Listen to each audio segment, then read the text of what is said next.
au premier temps de la valse. J'ai vraiment vécu les années les plus enrichissantes de ma vie. Aujourd'hui, je repense au bonheur en lui-même. Il me ramène toujours à cette période où on n'avait rien, mais ce rien, il était immense. Je suis seul, mais je t'aperçois. Je me voyais galérer, mais avec le sourire, et j'étais super heureux, tu vois, parce que j'avais un but, tu vois, un rêve. Une valse à 3 temps qui s'offre encore le temps. Ici, la famille, c'est la fouine, un mec de trappe. J'ai un chien de la casse à la base, et là, je suis raffiné. Une valse à 20 ans, c'est beaucoup plus troublant. Je fais tout ce que j'ai toujours rêvé de faire de la musique, être en studio, faire des tournées, rencontrer des gens, partager des bons moments. Deuxième temps de la valse. À une époque où tous les rappeurs se ressemblent, j'ai l'impression de m'être bien démarqué, quoi. Il y a un vrai style La Fouine. Une valse à 100 ans, à chaque carrefour, dans Paris que l'amour rafraîchit au printemps. Une valse à 4 temps, c'est beaucoup moins dansant, mais tout aussi charmant qu'une valse à 3 temps, une valse à 4 temps. Derrière 20 ans de carrière, il y a beaucoup de détermination. Il y a toujours des hauts et des bas, mais il y a toujours cet amour pour la musique qui te pousse à te transcender, tu vois.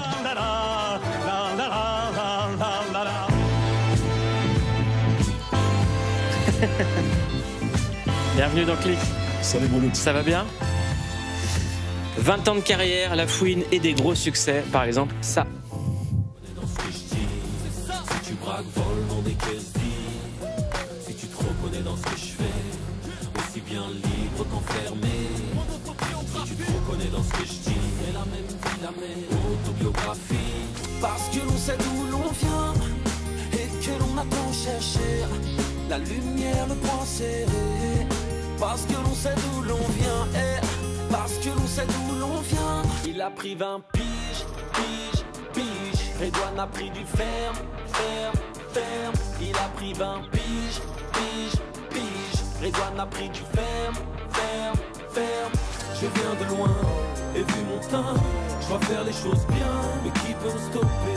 Renier mon identité, je peux pas essayer. Mais qui peut me stopper? On a tous un moment La Fouine, un souvenir avec La Fouine. Tu fais partie maintenant de la culture populaire française. C'est des gens qui ont grandi avec ta musique. Et moi, j'aimerais que tu nous fasses un morceau que j'écoutais dans la Smart de mon pote Mustapha El Atrassi. Et c'était notre morceau préféré de La Fouine, du Ferme. Avec plaisir.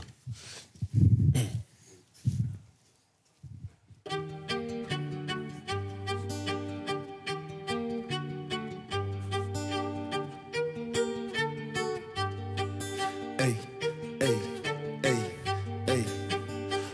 Cocaïne dans le jean. Samy rejoint quelques clients à Porte Dauphine. Mademoiselle devient folle avec ses amis intimes.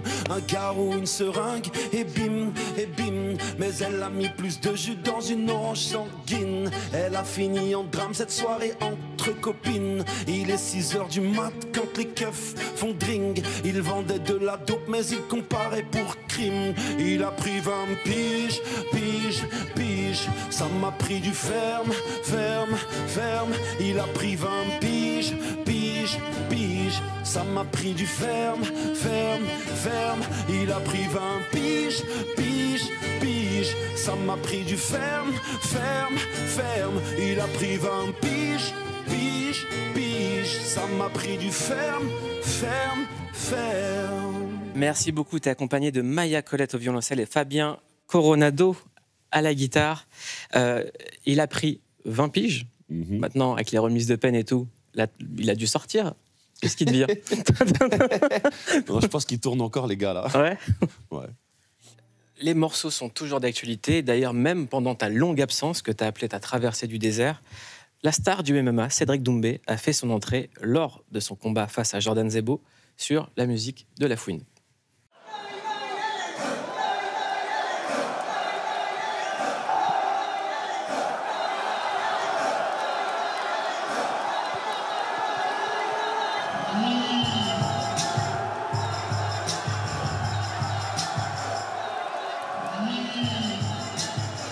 C'était Cédric Doumbé qui rentrait pendant son combat sur une musique de La Fouine. Après une longue période d'absence, La Fouine sera à l'Accor Arena 8 et 9 avril 2025. C'est déjà complet le 8 avril. Est-ce qu'à l'époque, tu remplissais des salles aussi vite? Non. Non. J'étais très surpris de remplir cette salle comme ça. À la base, quand quand on a décidé de faire ce concert, le contrat, il est resté genre 2-3 mois sur mon bureau et j'avais peur de le signer. Je voulais pas faire ce concert en vrai. Pourquoi? Parce que tu sais, après 20 ans de carrière, j'ai fait plein de belles choses. Et j'avais des craintes, j'avais peur de ne pas remplir et puis de finir ma carrière sur cet échec. Donc c'était dur pour moi. Est-ce que le rap, c'est mieux maintenant? Tu sais, je sais pas si le rap c'est mieux maintenant, mais je pense que c'est une musique très nostalgique en fait. Les gens, quand ils écoutent du rap, eh ben, ils s'en rappellent toute leur vie, parce que les paroles, elles sont... Ouais, c'est une musique à part entière, c'est une musique spéciale. À l'époque, c'était compliqué de remplir des salles comme ça, en fait. C'est quand même mieux maintenant pour les rappeurs. J'essaie d'expliquer un petit peu aux jeunes d'aujourd'hui, s'ils nous écoutent, que pour leur donner approximativement un petit exemple, une des plus grosses vendeuses du rap était Diams. Et même à son époque, eh ben, elle n'arrivait pas à remplir un Bercy, c'était compliqué. Et quand elle l'a fait, c'était un grand événement, tu vois. Il y avait déjà, son dernier album se vendait à, je crois, 1 200 000 albums en physique. Et elle était super heureuse de remplir une salle comme ça. Et même moi, à mon prime, un Zénith, c'était... Et là, m'imaginer un jour fouler la scène du Bercy, jamais dans mes plus grands rêves, je l'aurais imaginé. Donc là, tu vas en faire 2. Ouais. Alors, il y a plusieurs sujets que j'ai envie d'aborder avec toi. D'abord, il faut que tu m'expliques physiquement. C'est quoi cette transformation de fou? C'était quoi ta routine? Alors, tu sais, j'ai commencé à faire du sport il y a une dizaine d'années. Je dois avoir 30 ans comme ça. Et voilà, donc en 12 ans, j'ai appris un petit peu les bases et puis comment faire du sport. Aujourd'hui, j'adore ça, quoi. Quand je me réveille le matin, la première chose que je fais, je mange et je vais au sport. Et j'en fais des fois pendant 2 ou 3 heures. Pas que de la musculation, mais des sports de combat, du basket, du foot. Et j'adore le sport. Ça t'a aidé à maintenir la pression, le sport, à supporter la pression? Pas spécialement. Ce qui m'aide à supporter la pression, des fois, c'est l'éloignement. J'aime bien me retrouver seul. C'est pour ça que je vis à l'étranger depuis une dizaine d'années. Je pense que je me cherche encore en tant qu'homme. On le dit pas beaucoup, mais y a plein de rappeurs qui ont quitté leur ville d'origine ou leur pays d'origine. À l'époque, c'était comment de marcher dans la rue en France quand on était La Fouine? Je crois que c'est pire aujourd'hui. Tu te rends pas compte, mais c'est pire aujourd'hui. Je pense que les gens, depuis le début, m'ont toujours aimé. À chaque fois que je les ai croisés dans la rue, ils m'ont toujours donné beaucoup d'amour. Parce que, en réécoutant ma musique, je me rends compte que il y a quelque chose qui manque aujourd'hui à la musique, c'est un peu cet espoir que l'on donnait aussi dans les raps. C'est devenu has-been de revendiquer, de donner un peu d'espoir aux gens. C'est devenu has-been aujourd'hui. C'est pour ça que beaucoup de gens aiment écouter les chansons d'avant, parce qu'il y avait ces petits messages qui, aujourd'hui, me semblent un peu naïfs. Voilà. Il y avait une naïveté. Aujourd'hui, il y a des choses qu'on ne peut plus dire, que ce soit à la télé, que ce soit dans le monde du spectacle, dans le monde de la musique, parce qu'on est tous prêts à se tirer dessus. Quand je dis se tirer dessus, c'est qu'il y a un petit climat qui règne dans ce pays. Et je pense que les rappeurs n'ont pas conscience de cette nouvelle génération, de l'impact qu'ils pourraient avoir sur cette nouvelle génération à travers leurs textes. Le sujet aussi, c'était... toi, tu es quelqu'un qui a connu un immense succès, qui a énormément galéré avant et qui a reconnu un creux. Quand tu retombes dans un creux, comment ça se passe par rapport à ton adolescence et ton enfance qui était extrêmement compliquée? Tu sais, c'est vrai qu'une traversée du désert, c'est quand même difficile. Tu sais, tu perds beaucoup de gens parce que quand tu marches moins bien, ton téléphone, il sonne un peu moins. Et c'est une bonne chose parce qu'il y a beaucoup de mauvaises personnes qui s'éloignent de ta vie et tu arrives à prendre du recul sur toi. Qu'est-ce qui t'a le plus déçu? Tu sais, il y a plein de gens avec qui j'ai travaillé qui m'ont déçu. Beaucoup, je ne vais pas citer de noms et tout, mais il y a beaucoup de gens qui m'ont déçu. Mais en même temps, tu sais, j'ai pris le temps de mûrir. Parce qu'aujourd'hui, la personne que tu as en face de toi, c'est une autre personne. J'étais jeune, et puis dans ma tête, il n'y avait que le rap, il n'y avait que la musique. Donc, je ne faisais pas attention aux à côté. Et puis, quand ça a commencé à un peu moins bien marcher, je me suis retrouvé à commencer à aimer des choses normales comme n'importe qui, c'est-à-dire m'intéresser à la politique, m'intéresser à la culture, tout ce qu'il y a autour de moi, l'histoire. Et puis, l'air de rien, en 10 ans, j'ai appris plus qu'en 30 ans de ma vie. T'as été papa très tôt aussi? J'ai été papa très tôt. Ma fille, aujourd'hui, elle a 21 ans. Et elle est derrière moi, elle me supporte, elle vient avec moi. Elle est super heureuse de voir qu'enfin, je pense qu'on redonne à son père tout ce crédit. Internet a été très dur avec toi. Bien sûr. Très, très, très, très dur. Et maintenant, Internet dit La Fouine, on est heureux. Comment tu prends ça? Je pense que j'ai fait beaucoup de mauvais choix. Moi-même, je comprenais aussi. Parce que j'étais jeune, j'arrivais de Trappes, on était d'un milieu défavorisé. J'ai fait plein de mauvais choix dans ma vie qui étaient plus orientés pour l'argent plutôt que pour mon amour pour cette musique.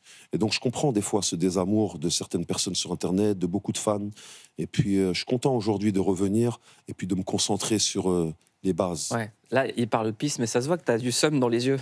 Non, j'ai pas du seum, j'ai de la détermination, de la hargne, je suis un gagnant. Mais quand on a ton parcours, ton histoire, et qu'il y a des gens qui ne connaissent pas la réalité que tu as connue, cette réalité des quartiers, et qui tournent ça en dérision. Ça fait toujours mal, mais ça fait toujours mal, bien sûr. Et bien sûr, de toute façon, tout ça, c'est ça s'inscrit dans toutes ces violences d'Internet. Mais Dieu merci, je suis quelqu'un de fort intérieurement. J'ai toujours regardé la barre. Tu vois, les gens qui me connaissent, les gens de mon entourage savent que moi, je sais gérer ce genre de situation. C'est quoi le conseil que tu as donné à un jeune rappeur qui se retrouve confronté à la haine en ligne ou à ces choses-là? Parce qu'on ne le dit pas assez, mais les rappeurs sont énormément victimes de harcèlement en ligne. Le problème, c'est que les jeunes aujourd'hui, ils aiment le sang. Tu sais, sur les réseaux sociaux, tu sais, Twitter, c'est pas pour rien que Twitter France est l'un des Twitter les plus durs du monde. Et les plus vulgaires au monde, les plus violents. Nous, en France, on aime la violence. Les jeunes aiment ça, le sang. Et quand on te jette en pâture dans cette arène, des fois, tu peux y laisser des plumes. Et il faut avoir une grosse force mentale. Et puis un solide bagage pour résister à ça. En ce moment, ce qui affole l'Internet, pas français, mais mondial, c'est la rivalité entre les deux plus gros vendeurs du rap américain, Kendrick Lamar d'un côté et Drake de l'autre. On en parle juste après ça. C'est le clash du moment, celui qui oppose deux monuments du rap, Kendrick Lamar et Drake. Car même si ça fait 10 ans que les deux ne peuvent pas se saquer, la tension est montée d'un cran ces dernières semaines. Et c'est Kendrick Lamar qui a déclenché les hostilités avec le morceau Like That, dans lequel il suggère que Drake et J. Cole seraient en réalité surcotés et surtout moins bons que lui. Et la réponse de J. Cole ne s'est pas faite prier.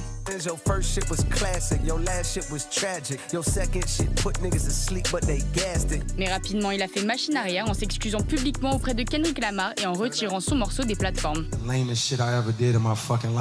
Mais trop tard, la guerre est lancée et dans la foulée, plusieurs artistes prennent Drake pour cible. Quelques jours plus tard, il riposte en sortant deux morceaux, Taylor Made Freestyle et Push-Ups, dans lesquels il rappe notamment à propos de Kendrick. Et oui, c'est bien de la pointure de chaussures de Kendrick Lamar que parle Drake, car entre les deux rappeurs, les attaques sur le physique seront nombreuses. Et ils n'en finissent plus de s'attaquer par morceaux interposés avec des accusations toujours plus personnelles et toujours plus violentes. Et personne dans l'entourage des rappeurs n'est épargné, ni les compagnes,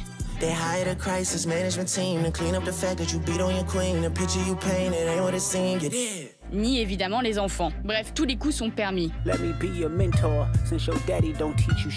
Mais ce clash en apparence enfantin soulève aussi des questions plus profondes sur la place des artistes dans la société. En tout cas, une chose est sûre, on ne les aura jamais vus aussi productifs. Et on aura à peine le temps de sortir cette vidéo qu'il existera sûrement 3 nouveaux titres. Alors, La Fouine, spécialiste de clash, vu que t'es un rescapé des clashs. Et déjà, on a affaire à deux gros monuments du rap mondial. Là, c'est Kendrick Lamar, c'est un des meilleurs lyricistes du rap américain aujourd'hui. C'est quelqu'un qui tient l'héritage de ses pères sur ses épaules des fois. Et tu as Drake qui est vraiment un génie. Donc là, c'est vraiment... Je comprends que ça affole le monde parce que c'est deux gros rappeurs et deux gros stars. Est-ce que tu penses que l'un peut terminer la carrière de l'autre? Non, je pense pas. Je pense que ça va être bénéfique pour eux deux en termes de vente parce que ça crée énormément de buzz et je pense que eux deux ont suffisamment de talent pour tirer leur épingle du jeu. T'as été au centre de l'attention avec les clashs, le clash qui t'opposait à l'époque à Booba, et dans une autre mesure à Sniper, et dans une moindre mesure à Kamel l'Ancien. Qu'est-ce que tu retiens de cette période? Comment est-ce que tu penses en être sorti de ça? Bah, tu sais, quand t'es jeune, tu sais, quand t'es un peu con, quoi. T'es un peu... T'as envie de prouver, t'as beaucoup d'orgueil. Et je sais pas comment je me suis sorti de ça, mais je pense que c'est me reconcentrer sur la musique. Parce que c'est vrai que les clashs, c'est bien, ça fait vendre, mais après, les gens, ils se lassent vite. Et en vrai, ça les saoule. Parce que le rap, c'est plus que pour les gamins de 12 ans. Il y a des gens de notre âge qui écoutent régulièrement du rap et qui en ont marre de ces petites conneries. Et je pense que quand tu te reconcentres sur l'essentiel, quand tu reviens à la base et que tu te rappelles que tu es un artiste, eh ben, je pense que c'est comme ça que je me suis sorti de ça. C'est intéressant parce que d'être capable de dire, voilà, c'était une erreur de jeunesse. Ben, c'est clair. Mais j'en ai fait plein des erreurs dans ma jeunesse, tu sais. J'ai vécu plein de choses dans ma vie, dans ma jeune vie. Et tout ce qui n'est pas bénéfique déjà à ta carrière et à ta famille, je pense que c'est une erreur. Pour toi, c'était quoi l'erreur la plus regrettable? Moi, j'en ai fait plein. Le feat avec Bruel, je l'assume pas. Je me demande pourquoi j'ai fait ça. Si c'était à refaire, je le ferais pas. Et je sais pas, faire, tu vois, rapper pour autre chose que par amour, je le referai plus jamais. Il y a un moment où c'était d'autres choses qui t'emmenaient au studio? Ben, bien sûr. C'est pas spécialement l'argent, mais c'est toujours en vouloir plus. Toujours plus de notoriété, toujours plus d'amour, toujours plus d'argent. C'est un cercle vicieux. Je suis content d'être sorti de ça. L'entourage, c'est aussi important. Bien sûr. Je me rappelle, quand tu faisais tes vidéos, les Fouine Story, on voyait ton entourage. Est-ce qu'il a changé, cet entourage? Dieu merci, il y a toujours des piliers, des personnes autour de moi qui étaient là depuis le début. Et puis après, voilà, les équipes se renouvellent souvent parce que je pense qu'avec le temps, les compétences comptent. Et puis je me suis rendu compte que rien ne vaut la méritocratie. Tu crois à ça, la méritocratie? Bien sûr, j'y crois. J'y crois à 100%. Tu vois, je te cite un exemple. On se plaint beaucoup à juste titre, des problèmes qu'on vit dans les quartiers. Mais mon voisin de palier, il s'appelait Rachid Benzine. On avait la même condition sociale, ni plus ni moins. Mais lui, il a continué ses études. Et c'est devenu un historien de renommée, un professeur qui écrit des livres et qui s'en sort bien. Et il a eu le même parcours, il a eu la même vie et la même condition sociale que moi et tous mes potes. Mais nous, on préférait rester fumer au quartier et aller voler, se retrouver en prison pendant que lui, il passait des masters. Donc, bien sûr que la méritocratie, elle existe. Après, c'est vrai qu'on vit dans une société où il y a beaucoup de racisme, où il y a beaucoup de pistons, beaucoup de choses qui t'empêchent de briller à ta juste valeur, même quand tu as le talent. Mais c'est des choses qu'on combat au quotidien. C'est un combat au quotidien pour nous, pour toi, pour moi, qui sommes issus justement d'endroits qui n'étaient pas propices à notre réussite. Mais voilà, forcer la vie, c'est important des fois. Le fait d'être aux États-Unis, est-ce que tu vis moins le racisme qu'en France? Tu sais, moi j'ai de la chance parce que je m'appelle Lafouine depuis que j'ai 20 ans. Je n'ai jamais subi le racisme réel que les privilèges. Le racisme, il est pour mes petites sœurs qui sont recalées, qui sont interdites de travailler parce qu'elles ont envie de porter un voile. Le racisme, il est pour mes frères blacks qui se voient refuser le travail parce qu'ils étaient un peu trop foncés. Eux vivent le racisme au quotidien, donc moi, je les supporte. Je sais ce qu'ils vivent parce que je l'ai vécu, mais c'est clair que je me plaindrai jamais de racisme parce que ma vie n'est que privilège aujourd'hui. Ta fille, elle a 21 ans maintenant, elle est métisse, elle? Oui, ma fille est moitié malienne et marocaine, et puis elle fait ses études aussi, et puis j'essaie de l'accompagner du mieux que je peux. Je l'aide pas trop dans les devoirs parce que j'ai envie qu'elle s'en sorte, mais je suis bien. Qu'est-ce qu'elle te raconte sur sa génération, sur comment c'est maintenant? Bien sûr, je parle beaucoup avec elle. Tu sais, c'est mon amie, ma fille. Elle me raconte tout. Et tu sais, il y a certaines personnes comme ça avec ma fille et certains amis qui m'ont fait revenir dans le rap. Parce que moi, je voulais arrêter. Tu vois, quand j'avais ce contrat sur ce bureau, je voulais arrêter de faire du rap. J'en avais marre, tu vois, je voulais plus. Et je sais pas... Mais comment tu gagnais ta vie? Hein? Comment tu gagnais ta vie? Tu vois, depuis le début de ma carrière, j'ai jamais été un gros flambeur, tu vois. J'ai toujours fait des petits investissements à gauche, à droite. À 30 ans, j'avais déjà une dizaine d'appartements qui se louaient à Paris, que j'avais fini de payer. Donc Fouini était vraiment propriétaire? Ouais, ça depuis tout jeune, j'ai commencé à investir et à faire. Et puis, je voulais vraiment arrêter, quoi. Je te jure. Et puis, je sais pas, il me faisait écouter toute la journée du rap français, des nouveaux artistes. Et je ressentais une grosse frustration en les écoutant parce que je savais que je faisais mieux et que je pouvais faire mieux. il fallait juste que je réanime cette flamme. Et tu travaillais en même temps à l'époque quand tu avais commencé le rap. Peu de gens le savent, mais il y a plein de rappeurs qui ont des jobs à côté de leur activité. Bien sûr. Moi, j'ai le souvenir, à l'époque, j'étais journaliste chez Radical. On devait faire une interview ensemble à tes tout débuts. Et on avait décalé parce que tu étais animateur social à l'époque. C'est ça. J'ai travaillé dans des centres sociaux, j'ai travaillé dans la sécurité des bus, j'ai travaillé dans des stations essence, j'ai fait la plonge dans des restaurants. Ça, c'était en sortant de prison à mes 21 ans. Tu vois, quand ma fille, elle est née, je voulais plus me retrouver dans ces salades, donc j'ai mis un pied en dehors du quartier et j'ai essayé de m'en sortir. Et c'est là que la vie a commencé à me sourire un peu. Et la vie d'artiste, quand ça marche plus, mais qu'on a des investissements immobiliers, à quoi on l'occupe? Franchement, ça a été une période de ma vie très calme. Je restais à la maison, je faisais beaucoup de sport. J'ai remarqué, et puis, oui. J'écrivais, je lisais beaucoup. J'essayais de m'occuper comme je pouvais. Mais c'est vrai que c'est compliqué pour quelqu'un comme moi, qui est un artiste qui aime créer. Donc c'est compliqué. T'aimes aussi l'image. Lafouine, c'est un personnage. Tu l'as toujours revendiqué. Il y a Laouni d'un côté et Lafouine de l'autre. Il y a même un album qui s'appelait Lafouine versus Laouni. Et ce qui faisait qu'on reconnaissait tous Lafouine, c'était ton fameux... Ta petite barbichette. Elle est passée où? Oh, tu sais, avec le temps, on grandit, tu sais. Avec le temps, on mûrit. Et puis, Dieu merci, aujourd'hui, avec ce Bercy rempli. Et puis, ce deuxième, je suis content qu'aux yeux des gens, je suis resté bien plus qu'une barbichette, une simple barbichette. Elle te prenait combien de temps, la barbichette? C'était long ça, c'était une galère. C'était une galère. Je faisais même un brushing avec, tu vois, pour qu'elle soit bien lisse, après que je puisse l'attacher. J'étais comme une pétasse, tu vois.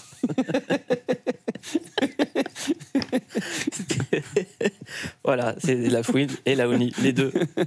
Cette schizophrénie, tu l'as longtemps portée. Mais je l'ai toujours. Entre, d'un côté, j'ai la foi et j'essaie d'avoir des bonnes actions, et de l'autre, en fait, je fous le bordel, et t'as même dit que tu faisais du rap inconscient.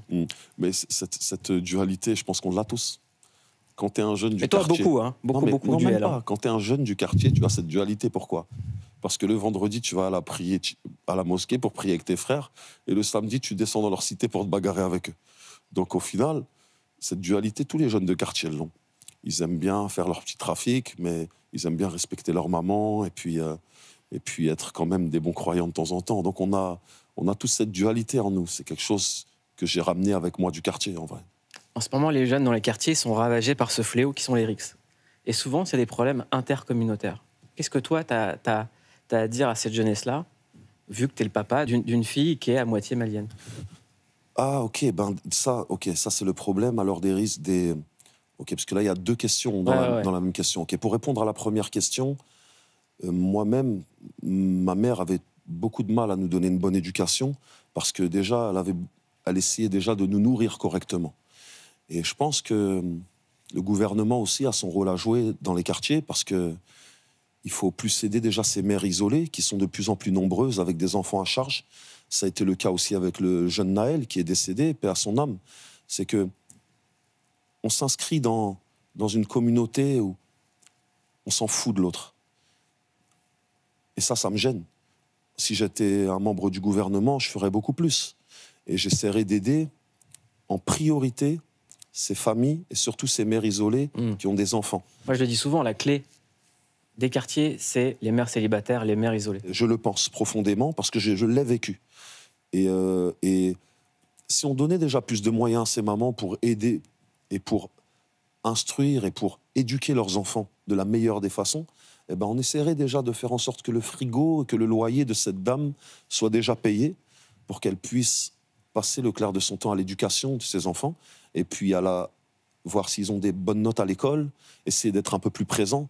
Mais aujourd'hui, on les laisse livrer à elles-mêmes, et puis on est en train de créer cette situation qu'on essaye de mettre sous le paillasson depuis des années, mais il serait temps de regarder la France en face, et puis de comprendre que les jeunes des quartiers pourraient être un atout pour cette France et non un ennemi. Pourquoi est-ce que c'est une population qui ne vote pas?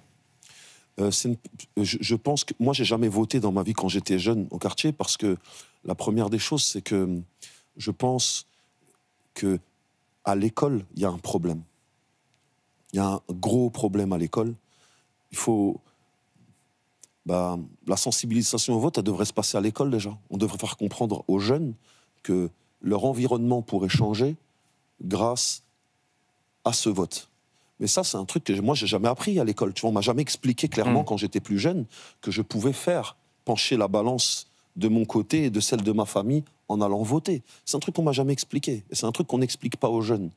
Et ça, c'est un réel problème. Et puis, pour répondre tout à l'heure à ta question, je hais cette distance qui est en train de se créer entre communautés en France. On est tous les mêmes, comme je viens de le chanter. Et puis c'est comme ça que j'ai grandi, c'est ma France à moi, et j'aimerais qu'elle perdure. Moi, j'ai toujours eu des amis ou de tout horizon, et j'espère que ça continuera. La Fouine, il y a un moment qui était également marquant dans la carrière, c'est le moment où tu sors de prison. Premier clip, autobiographie. Qu'est-ce qui change à ce moment-là dans ta vie? Quand la musique, ça y est, t'es diffusé en radio. Tu sais déjà C'était qui ce mec, par exemple, quand tu le revois? Bah ouais, c'est... En fait, ce qu'il faut déjà contextualiser, c'est que à cette époque, trap, c'était très mal desservi. On était isolés et loin de la banlieue, loin de la capitale, loin de tout. On était entouré de champs. On avait une centaine de tours, ou je sais pas, une trentaine de cités au milieu de champs. Donc on n'avait rien. Et quand une caméra est venue, tous ces jeunes-là, il faut que les gens sachent que c'est la première fois qu'ils voyaient une caméra de leur vie. Et moi, le premier. On n'avait jamais vu une caméra. Donc une caméra dans la cité. Tout le monde vient, on fout le bordel. Je venais juste de sortir de prison, j'étais content. Et voilà, c'est plus qu'un clip, en fait. C'est comme une fête de la ville. Il y a des gens qui sont là, que tu regrettes? Bien sûr, mais non, la plupart des gens, là, regarde, le petit jeune là, qui est là, c'est Chabodo. Moi, il est encore en prison, libéré Chabodo, mais j'ai des contacts avec lui régulièrement, on se parle. Et la plupart des gens qui sont là, eh ben, ils me manquent. On a mené une enquête sur les réseaux sociaux de La Fouine, c'est le clic sûr.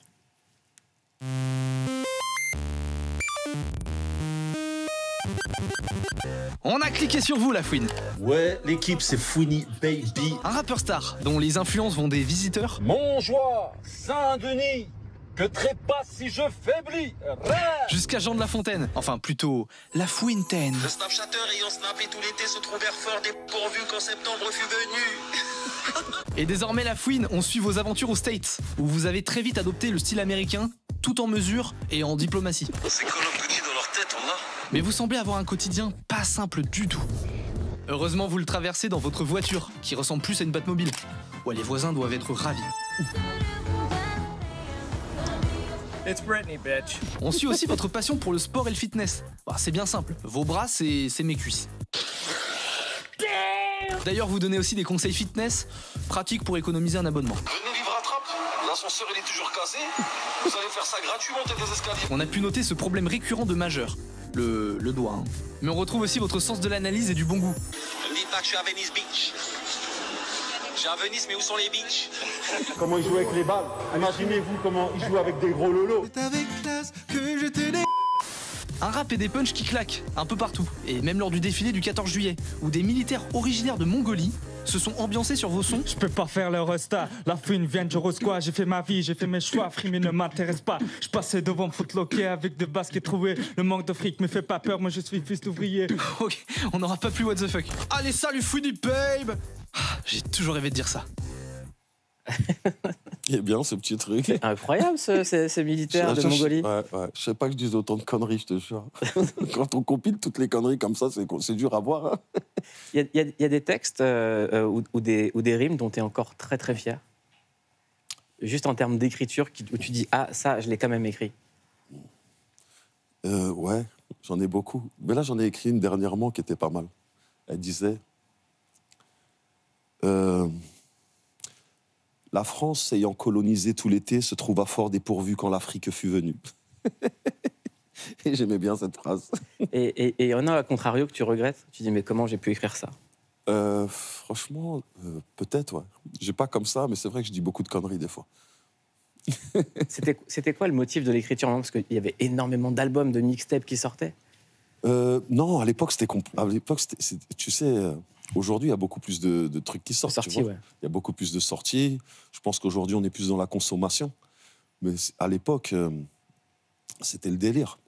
C'était le délire. Est-ce que là, tu as envie de refaire de la nouvelle musique ou de redisparaître après ce concert? Non, j'ai envie de faire un album. Là, je suis en train de travailler sur un album.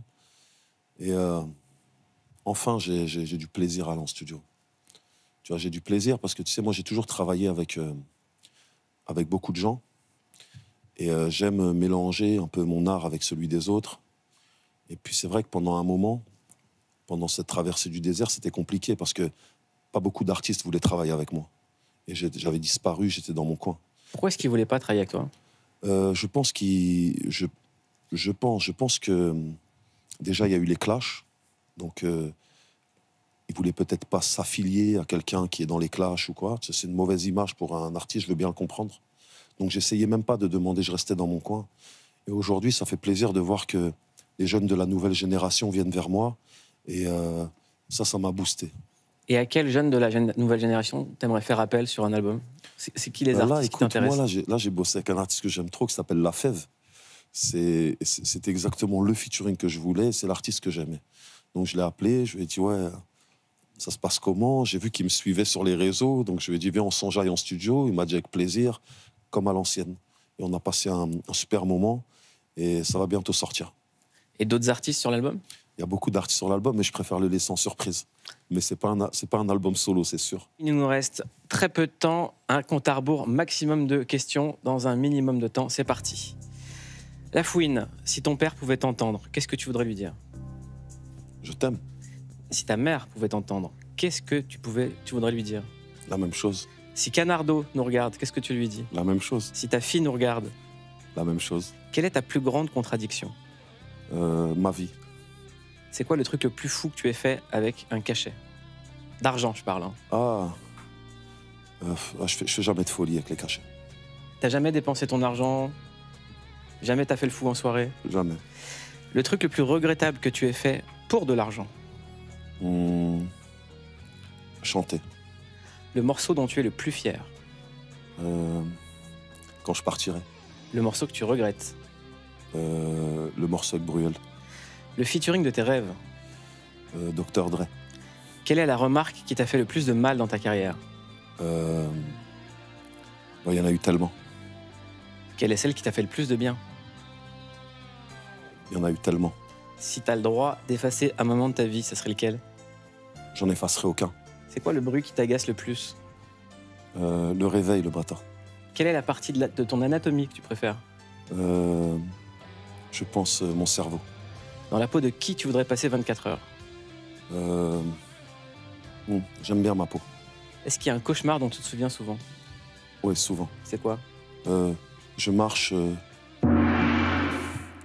dans une cité rivale et ils veulent tous me tuer. Et bah tout ça, c'est derrière toi.